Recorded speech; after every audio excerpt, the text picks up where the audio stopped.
Hello and welcome back to another great episode of Going Sideways with Tenn.Drift. Today I am bringing you Taylor and Alexis with Drift Kitchen. They are working at introducing more women into the sport of drifting and putting on drift clinics across the U.S. this year. It was an absolute blast chatting with them and finding out what they all have planned for everyone, so let's get to it. So you're talking to, I'm Alexis Davilas. Okay. And I'm Taylor Whitmore.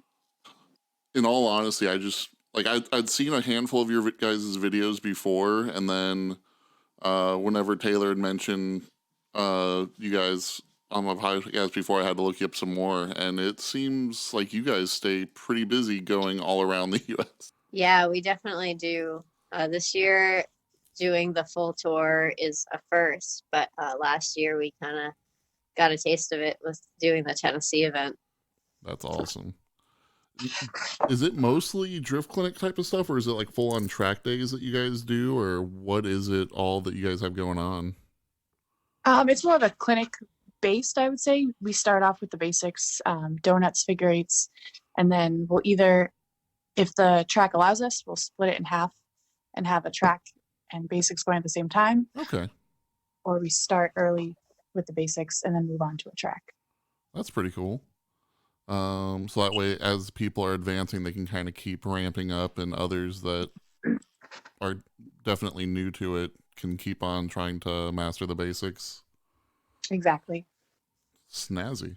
So what's the next event that you guys have going on? So our next event, which is going to be the first of 2020, is March 21st in San Antonio, Texas. Oh, man. And you are both of you out of Maine? We are actually both out of New Hampshire. New Hampshire. Yeah, so that's quite a trek for the first event. Oh, yeah. Do you guys trailer your cars down, or how is that handled? I think just because this is the first event of the year and it's so far away for this specific one, we're going to be flying. Okay. But normally we would bring our cars there, and sometimes we do a demo during the middle of the day. Nice. So do you usually try and know a few people around there? So if you need a car to use at all, you have one, or how does that work? I mean, if the opportunity arises, I would say then we would take that opportunity. Yeah, I think for the most part during the day, we will either run the line, we'll talk to people, or we'll sit in their cars and instruct, because Okay. sometimes we'll have a lot of newcomers that are just kind of looking for some guidance. Makes sense. So when someone shows up to one of your events, is it usually just like a stock KA 240 that they're bringing along, or what is usually seen or preferred to be seen out there? I'd say it's actually very different. We've had some girls come with stock cars. If it's their first event, sometimes they borrow their boyfriend's car, which is not always stock. Show up with a full-on Pro-Am car or something. Yeah. Yeah, we've actually had one of the ladies show up in her boyfriend's car, which had like full angle, and it had a V8, and it definitely had a lot more power than like even one of us would be used to. But she did really well at the event. That'd be a beast to try and learn with. I couldn't imagine. Yeah, ultimately, I think when the girls end up doing that, what ends up happening is they end up getting either a car of their own, and then lightly modifying that, or they'll eventually just pick up a different car. That's awesome. I know I got to bring my girlfriend out to her first drift event for Stupid Cold the other weekend, and now she keeps on talking about wanting to get like a 328 or an E30 and just be like, come on, I can just learn on this, it'll be fun, and we're gonna have a blast. She should. I think she'd have a great time. She's definitely more so leaning on the E30, but I've just been, and now it has me in mind of, okay, what upgrades exist? Which one's the better one to start with? Which one can advance further? Yeah. Okay. I mean, I think that the E30 would be a great start. I know they're a little bit older, but there's plenty of people here in New England that run those cars, and they seem to do all right with them. Awesome. So what cars do you two have? I have a Nissan 240, an S13. And I have a 2013 Scion FRS. Nice. Do you guys do any actual competition, or is it mostly track day and the drift clinics? We've done team tandem competitions. There's an event called Stacked, which is run by Ready Set Drift, and they pretty much just have teams of 3 or more drivers go against each other. That's cool. I'll have to check that out. Where is that event at? That's at Pocono Raceway in Pennsylvania. Okay. So going back to all the events that you have this year, how many events are you planning on running? So we have 6 around the United States, and then we also have 2 local events, one of which is a 2-day bash, and the other one is just a single-day event. And for any girls that are wanting to try and get started on this type of stuff, is it just like registering over Facebook, or how do they go about looking for more information on it? They can actually register on www.driftkitchen.com. We have all the information as far as our schedule, our tech rules. We have some videos of our previous events and just like a little bit more about our group and what we do during the day. Awesome. One thing I was checking out the site earlier, and I loved for the contact email, I think it was chefs or master chefs. Oh, the email head chefs? Yeah, head chefs, that's it. I was like, that's genius. I love it. So what got you guys how did you guys come up with the name Drift Kitchen? Alexis's husband actually came up with the name as like playing it off that joke, women belong in the kitchen. Yeah. And I don't know, we voted on it. We had 3 different choices, and that happened to be all of us liked that one. Yeah. And then we ended up kind of like playing off of the theme, and our logo obviously has the 50s diner sign on it. So we've been using a lot of kitchen references for our designs and stuff. It definitely gives it a unique look, and it's a name that sticks in your head, so that's pretty awesome. Thank you. I mean, some people don't understand it. We've actually had people like get mad over the name, thinking that it's offensive.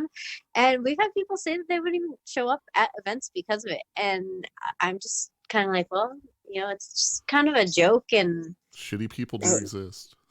Yeah, that's true. Some people just don't know how to have fun. Yeah. It's like, oh no, irony. It's the worst thing in the world. I really, really want to see someone for Drift Kitchen just do some lunch tray drifts. Just for the hell of it. That's a great idea. Or literally throw a sandwich into the crowd as you drift past them. I would die. We have some pretty funny video ideas in the works. If I'm ever nearby and can provide any assistance, I am happy to do so. Do you guys have any events happening around Tennessee at all? Or where are all the events going on? I guess this is probably the better question. So we start off March 21st in Texas, and then May 2nd, we are at Evergreen Raceway in Drums, Pennsylvania. June 13th, we are at Killcare Speedway in Ohio. August 2nd, we are doing a Club Loose takeover in Englishtown, New Jersey. Nice. And the 29th, we are at NOLA Motorsports Avondale. And then our final one is October 3rd in Thunder Hill Raceway, California.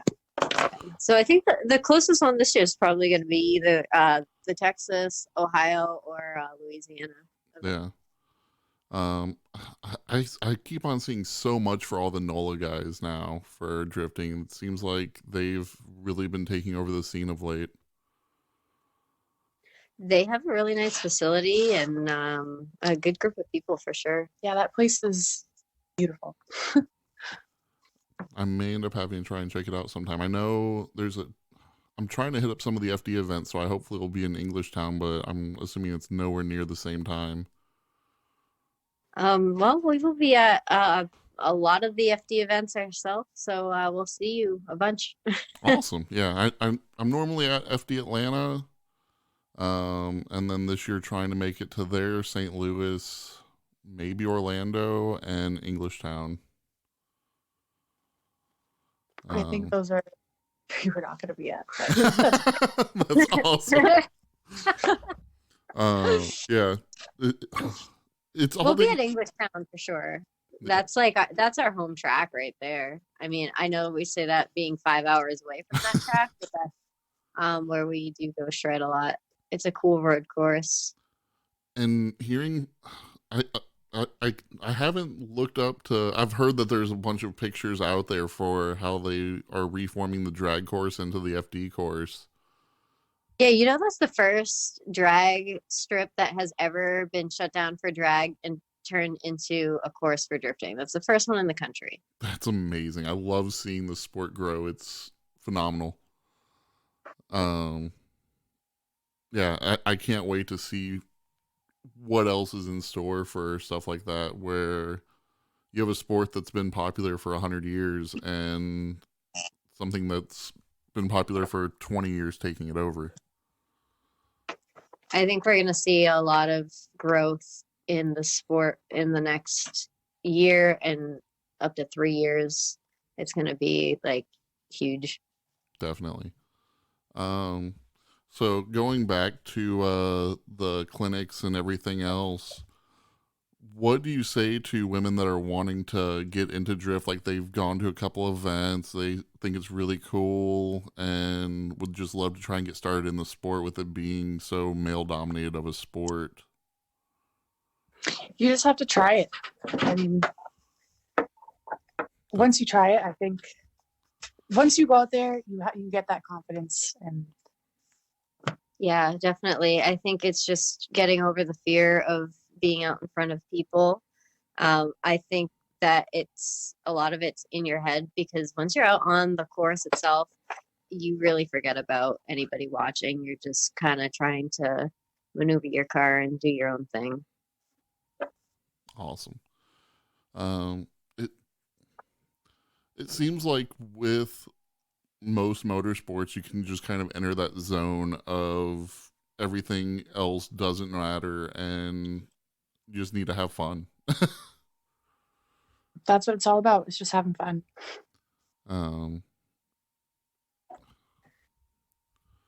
Yeah, and I think we have a lot of fun at our events. There's nothing like being around a group of people, a group of girls that you've been talking to online and stuff. There's like this whole community and just shredding with them. Do you have much of like for like Facebook groups of chatting with each other or anything like that going on? Oh yeah, we have lots of group chats. Yeah, we have a million different group chats going on. So it sounds like that wouldn't even be a bad idea, especially for anyone that's getting interested, just to be able to chat with you guys, to see what they can expect. They can join. We have a Facebook group for Drift Kitchen that they can join and chat. It's approved members only. We just do for the girls. Nice. But anyone can follow the page and see what's up. That's awesome. I'm sure as soon as my girlfriend hears that, she will be trying to get in there. But yeah, so what for either of you, what got you into the sport of drifting, or like what's your history of why you wanted to do what you do to the point of what you're doing now?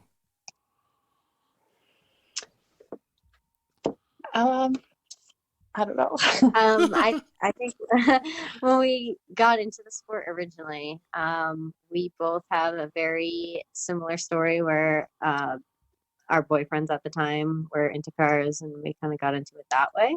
Okay. And I think that's really common amongst a lot of girls that got into drifting, is somehow or another, like a boyfriend or something was into it, and that's how they were introduced to events. And um, as far as why we decided to start the Drift Kitchen, originally we were kind of like the only girls out there. Like, you'd go to a local event, there would maybe be one girl at an event,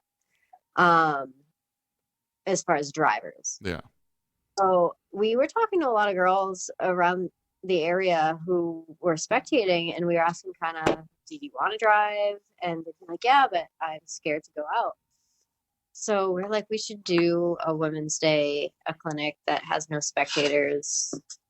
And yeah, we just That's put awesome. it on. It was originally supposed to be just one day, and it kind of just grew from there. Yeah, they wanted to have a second day, so we had a second day that year. And then last year we ended up having dates in all these new tracks. And then this year, well, at the end of last year, we had tracks contacting us saying they wanted us to be there. So this year we're doing a whole tour. That's gnarly. Yeah. I've noticed that it's mostly East Coast, but it sounds like if you're even going to California, that it's like the Drift Kitchen brand is definitely spreading all across the nation. We're trying. We just want more girls to get out there and do it and have fun and shred. Sounds like a good idea. I love, like, I'm so glad that we have a woman drifting in at least Pro 2 for FD with Kelsey Rawlings, and so hoping to see that keep building with groups like yourselves, promoting the sport for women out there to have fun, and hopefully more that have that competitive nature for them keep it going. Yeah, absolutely. I think that we're going to have a lot more women introduced to the sport around the country this year, and I think that's only going to grow. Definitely. Do you have like any thoughts on doing any sort of YouTube series or anything for social media just to try and grow the brand that way as well? We're going to be starting a YouTube series. We're actually trying to release it in the next week or so. Oh, wow. The beginning of that. So yeah, stay tuned for that. That's perfect timing. Yeah, we'll be showing our travels. Obviously, we're doing a lot of traveling this year for our own events. And that doesn't include like the personal events that we drive and just our everyday drifting life on the streets and stuff. So we'll be documenting that, as well as our driver interviews and our driver builds, and just seeing where that goes. Sweet. I'll definitely have to check it out, and I'm sure that's just all going to be on the Drift Kitchen YouTube channel. Yes. Yeah, and you'll be able to get to that through our website and stuff as well. Awesome. Now for your guys' builds, were you two, like, did you do each your own builds, work with them, work with each other on them, or how did you go about getting your cars set up? Our cars are like pretty fucking stock. Yeah, but that's what makes them reliable. Like, you're not wrong. So we drive our cars to the events and shred and drive home, and like I said, those events are 6 hours away. That blows my mind. Yeah, I mean, we drove the FRS to Tennessee one year and drifted that, and still have AC and heat. Yeah, both our cars, right? I have heat. I have no AC. Oh yeah. Yeah, but that 240's made it from New Hampshire to New Jersey and back multiple times, and like, this girl drives harder than most of the guys that go there. So that's insane to me. Like, I'm still in the mindset, and granted, I've never drifted a car in general, honestly. I've been doing media for a while and have a car I'd love to try and get into it, But in my mind, like one of the things before I even try drifting is like, okay, I need to get a trailer. I need to make sure I know how to haul a trailer correctly Yeah. to be able to get my car to the events. But yeah, like whenever I hear someone actually driving their car to the events, just seeing it loaded up with tools and spare wheels for tires in case you blow them and everything else, I'm just like, Yeah. Yeah. Wawa sandwich wrappers on the floor. If I put my seat down in the 240, I can fit about 6 tires across. It's all like a science, fitting everything in your car. Mine used to be reliable like that, but then I got the roll cage in it, so I can only fit like 4 tires. So oof, sometimes I'll like try to bribe friends to bring tires for me to the track. that's awesome. Yeah, I can just see trying to Tetris in some tires and just be like, okay, I still got the shifter. We're good to go. Exactly. But that's why the key is just not to overbuild cars, because I feel like being able to drive a car to an event and like do all that, load it up and stuff, like what better feeling than when you're driving home and you're like, damn, like I fucking shredded today and this car is still driving like 300 miles home right now. And I've seen quite a few people, especially with like hatch S13s, maybe go through a pair or 2 pair of tires at an event for driving 4 hours and just, you're not shredding them like if you had a 700 horsepower twin turbo, 2J or LS or what have you. It's just like, Yeah, you can that low powered life. that economy life. Yeah, but you know what? You can still shred just as hard. Like, yeah, you might not be making as much smoke or necessarily look as cool, but if your line is right, you can keep up with those guys. I mean, I'm not Oh, saying on the absolutely. straightaways or anything, but like, I just think being able to drive an underpowered car, that's where the real driver, I'm comes out. And it really seems like that it's been almost proven to be the best starting point is to have something that can break the tires loose, rear wheel drive, welded diff, that's just like that's light, and even if you're not making smoke, you're learning how to throw the car sideways, and you're not going fast enough where you shouldn't be running into a wall and breaking the car in half. Where if everyone started out with a 500 horsepower monster that's just flinging it and have no idea what they're doing, that's more dangerous than it needs to be. Yeah, and I think if starting off with a lot of power or modifications, however, I think that band-aids a lot of I got you. drive, I guess, I don't know. It makes up for the skill.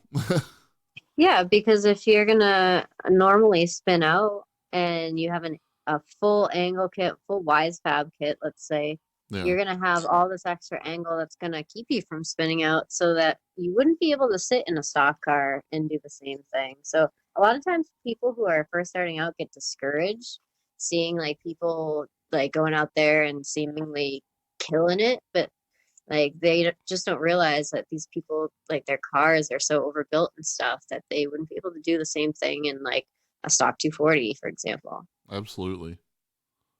And yeah, I've seen that. I've seen that plenty of times, even at grassroots levels, because it it's crazy to me.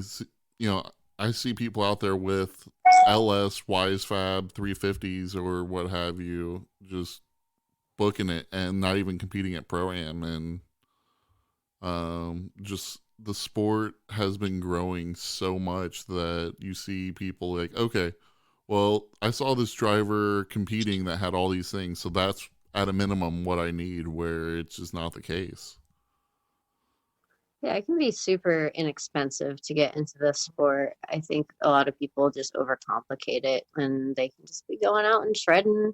Like that's the whole fun of it, is the seat time. Now, with the FRS, now that you have a K, like, do you have any sort of power adders going on there, or is it still No, mostly stuff? Wow. I still have. I mean, you're lucky if I ever change the air filter in that car. Like seriously, like literally this off season prep is I got to do an oil change. So I have I've got coilovers and I have the cage, a bucket seat, and harness. So I got the safety stuff, and I got a Power by Max angle kit now. Nice. For many years, I just had stock angle. Yeah. Like not even cut knuckles or anything? No, Wow. no. I just I had the Megan inner tie rods for 2016 and 2017, and then the end of 2018, I put the Power by Max angle kit, which you do have to cut into your subframe and like notch it, Yeah. re-weld, and that was the first time really touching the car. That's crazy. um yeah, but I mean if it works, it works. Yeah, I mean, I'm still doing all right. Did you set it up so you can still do ride-alongs with it, or is it pretty cramped? No, you can still do ride-alongs. It's just the cage is kind of built to me, so the passenger seat is a little further up than most people are used to. Gotcha. That's snazzy though. What drove you to kind of make your car a more race car of getting the cage in it? I really just wanted to be A class at Englishtown, Full Boost Jersey. I'm still not there yet. I've been B class for a number of years there. It's really hard to get A. How do the like I'm not used to events that have a class system like that. How does that work? C group is like beginners. So they have you, well, at Jersey, they'd have you on backtrack. Okay. B group is more like less spinning out, more control. And then A group is. Yeah, A group is the only group that's allowed to tandem there. They have Okay. different safety requirements, like you have to have a Halo seat or a Hans device. Oh wow. But with A group, I mean, you have some of the FD pro drivers driving with you. They expect that their drivers that are in A class can go anywhere in the United States and be the top drivers at any drift event. That is the goal for A class. That is wicked. Yeah, I'm so used to grassroots being like, hey, you've been here 5 times. Yeah, you're going out in the first group. Anyone else? Yeah, you're second group. Yeah, it's not like that there at all. It's almost like I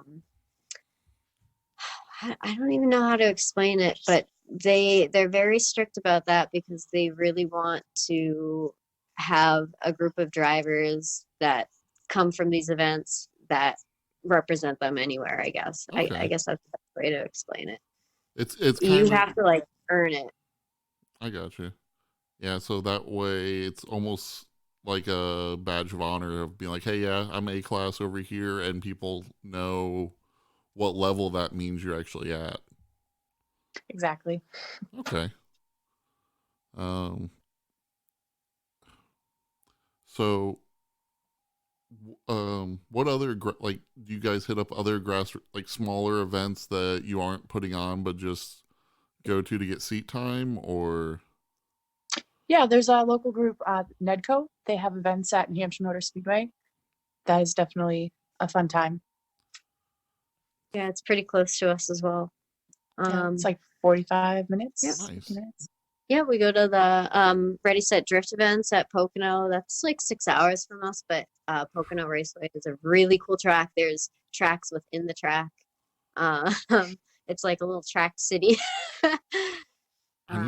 Apparently, I need to look this up because yeah, I've never checked out Pocono at all. It's a triangle shaped, like a NASCAR track, and then inside the triangle there Like is the street course. East Course. Yeah, there's East Course, South Course, and they're like autocross, road racing. Like you can do pretty much anything, and the drifting there is cool. 3rd gear entries, 4th gear entries. Oh yeah. Oh, just talking about the higher speed entries, I would love to see you guys come down to Nashville Super Speedway at some point if we keep events going there. I've seen people do like 120 mile an hour entries into the sweeper. It's unreal. Yeah, we did a women's drift demo with Taylor at that speedway. I mean, we weren't doing 100-mile entries. Yeah. Yeah, they let us use that infield section. Part Okay. of part of the bank section, the part that wasn't really banked, but they let us do that during what was the competition going on at the same time? Was this the Speedway or the Super Speedway? Oh, Oh, it's the one that has the biggest bank in the US. I think that is the Speedway. Was it for Turismo Drift? yeah. Yes. Okay, Gran Turismo. that was the regular Speedway, which is also a pretty cool course. Oh, there's two. Yeah, so that one's kind of deep into Nashville, and then there's one that's about 30-40 minutes from there. That's a huge oval with a street course in the middle. That's really cool. But there's been a ton of drama going on for the Super Speedway of it.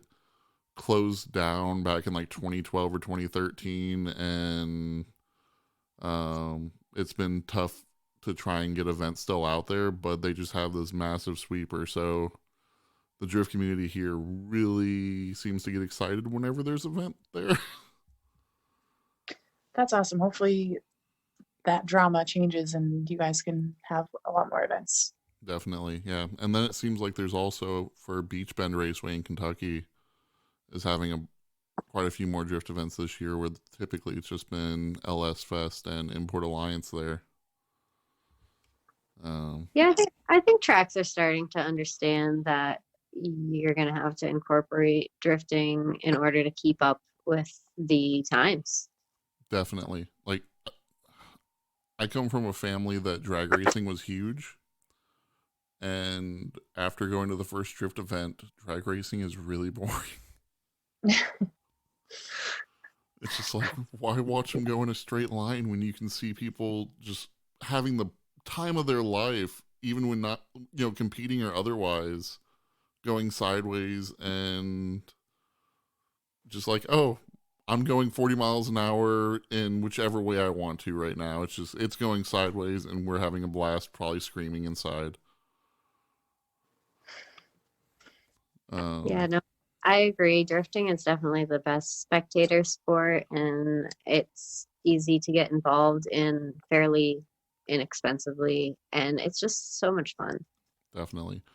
Now, was there any sort of like car culture or motorsport stuff that either of you were into before you got into drifting, or was that kind of your introduction into that whole car competing life? I mean, I had like an interest in cars, but I would say drifting definitely started most of it. Yeah, I agree. I think drifting really was like the main one. I did a couple autocross events about a year before I started drifting, but Nice. I wasn't really into it. I was annoyed because my husband was beating me by like 1 second every single run, and I'd be like so pissed because I'm like, I know I'm a better driver than him. Like, I don't know why he's winning. So then I started drifting after that, and I was Showed like, him okay, up. this is definitely more like my style. He's actually really good at drifting. He gave it up to kind of help me pursue Huh, this dream. that's awesome. Were you able to take the same car you're using in autocross and bring it over to drifting, or no?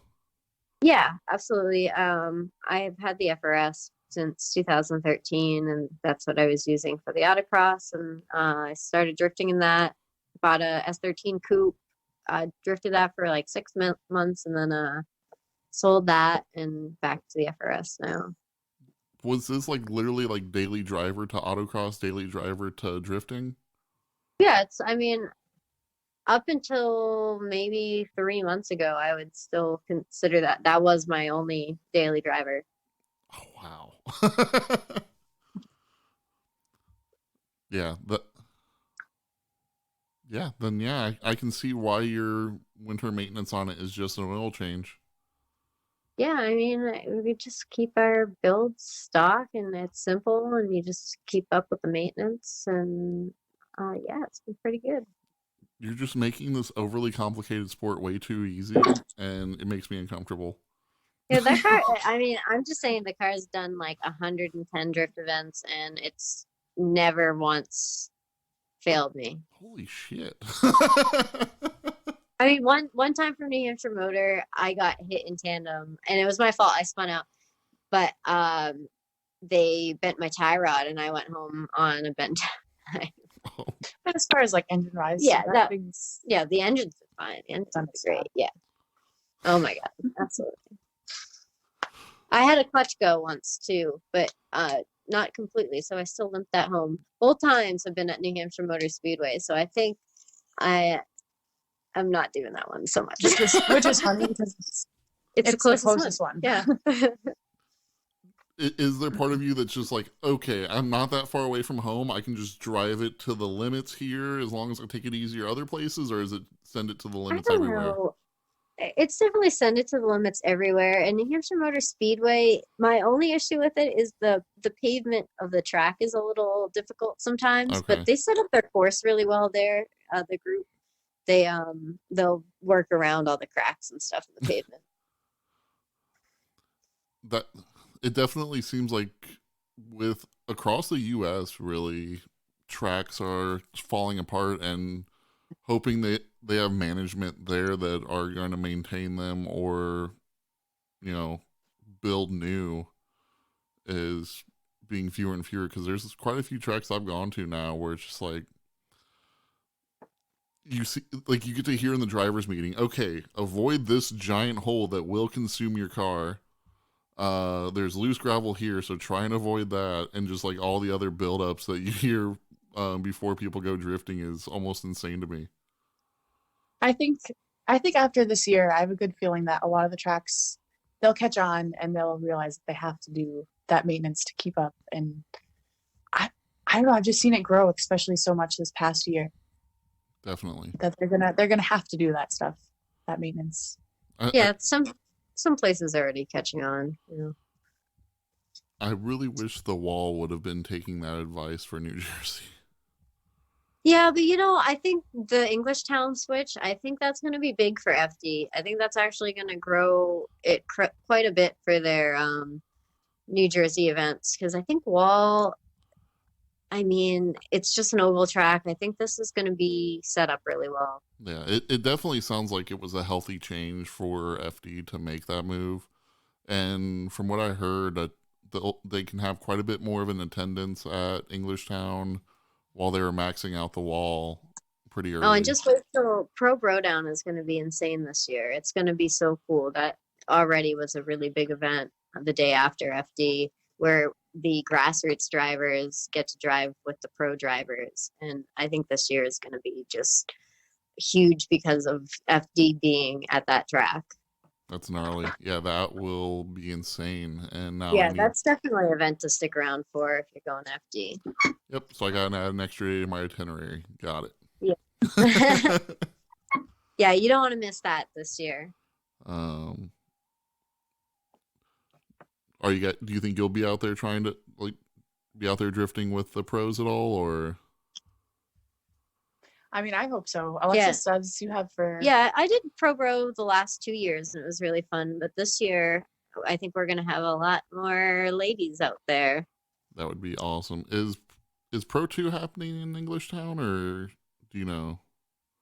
I think it is. To be honest with you, I think it's on like the Wednesday, Thursday before the actual FD event. Oh snap! So that'll be fun. Don't quote me on that though. Yeah, we're still trying to figure out like our entire season, so we don't have like details on everything yet. We just know which FD events we're going to be at. Yeah. Every year prior to this one, I've only kept track of, okay, I'm going to go to one FD event and try and know everything I can about it. And now, once you start expanding and having to set that goal of, okay, I'm going to go to these 15 events this year, trying to keep as much knowledge about those as you know about one or two is exponentially more difficult. And I can't imagine while you're also putting on events, trying to keep track of other people's events that are going on is any easier. Yeah, we went over our calendar like last week we filled it out and my mind was a little bit blown trying to keep up with all these dates. Yeah, we're traveling a lot this year. We have our events, we have FD events, we have our personal driving events. For the And our lives. Yeah. for the Drift Kitchen stuff, do you guys have any actual sponsors helping you out there at all, or is it just you all putting it on grassroots style? Well, we're working on sponsors. If any sponsors are interested in helping us out for travel, I think that's our biggest thing this year is just trying to get our travel expenses dealt with. Makes sense. They definitely add up, especially with how far you guys are having to go. Yeah, that would be definitely a huge help. Hopefully, with the YouTube channel and everything else, broadcast the brand out enough, and that can happen. Absolutely. I think we're really looking to expand this year and continue to grow on it. And we're just going to keep doing our thing and we're going to do it well regardless.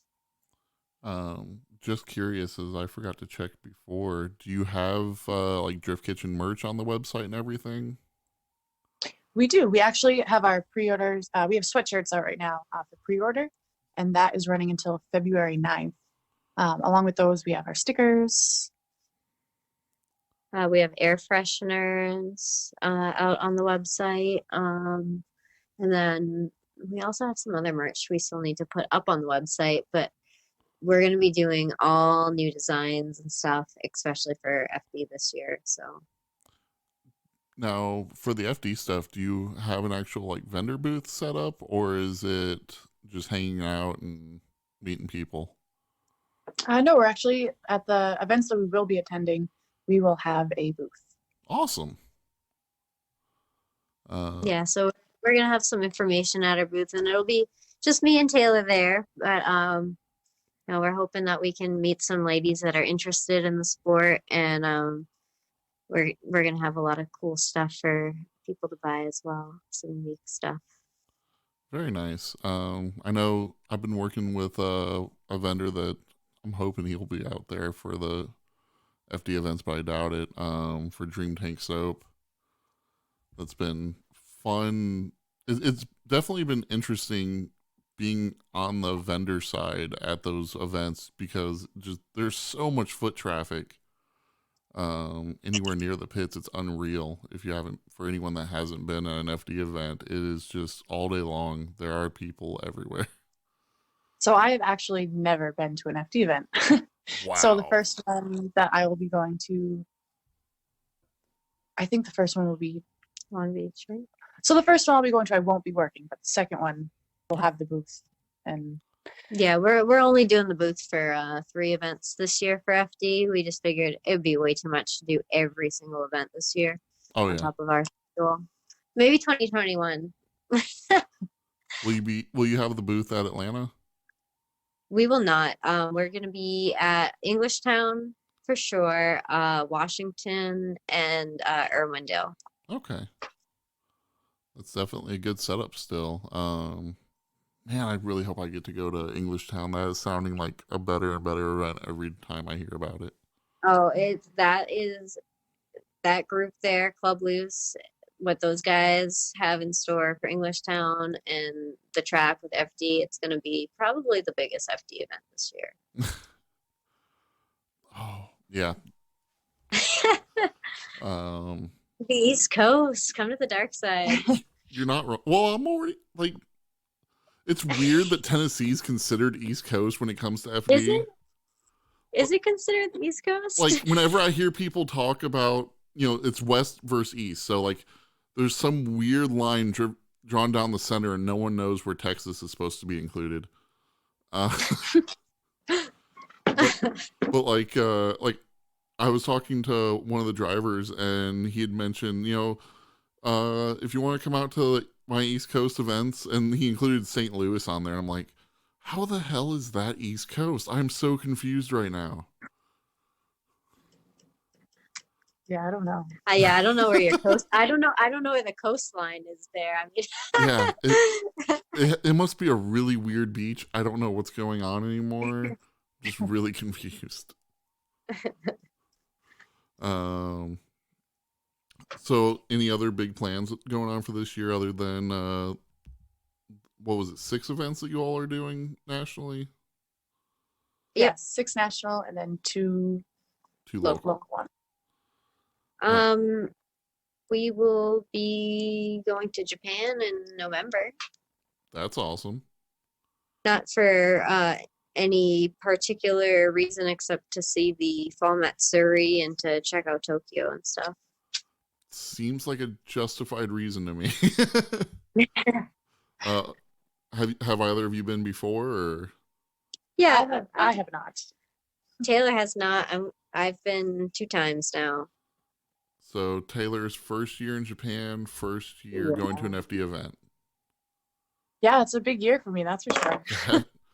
That sounds like an awesome year. Yeah, that sounds like everything's building up for you guys, so that is awesome to hear. Yeah, lots of good vibes this year.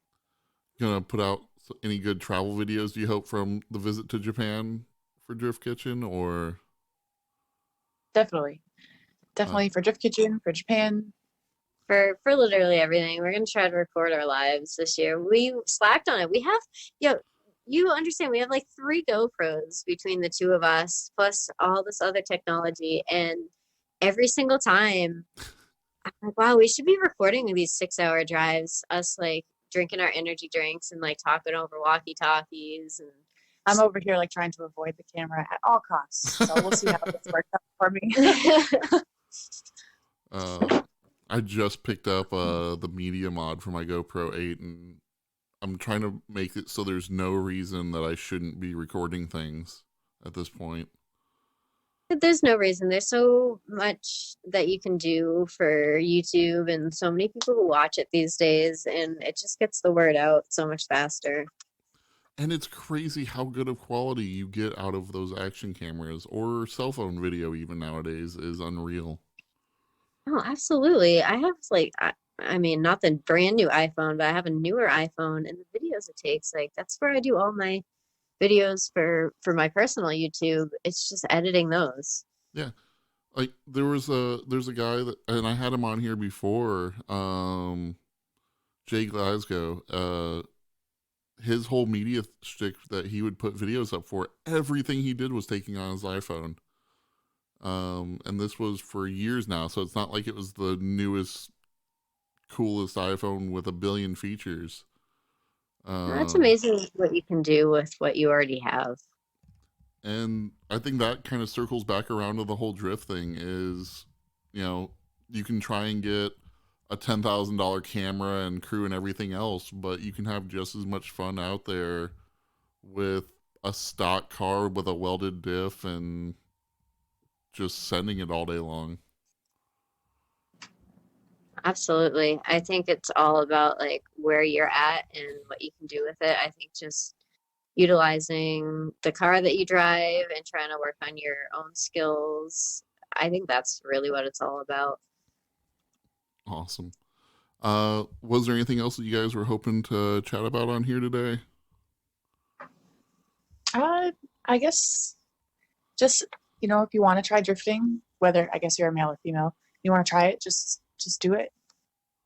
Yeah, I think we really just want to drive that point home and just hope that if there's any girls listening that they come out, and even if it's not one of our events, just go out there and start driving, and to definitely try to talk to the other ladies out there that are drifting, because we have a pretty cool community and we all help each other out. Very cool. I definitely hope to see more women out there drifting at grassroots and up, really. I know, I believe Kari last year was competing at Pro-Am. So just seeing women compete at every level, including just grassroots having fun, has been awesome, and hope it just keeps on building up. I think you'll see a lot more of that this year. That's for sure. Fantastic. Well, I thank you both so much for your time on here. It's been great, and you're awesome. Keep doing what you're doing. Thank you. Thank you.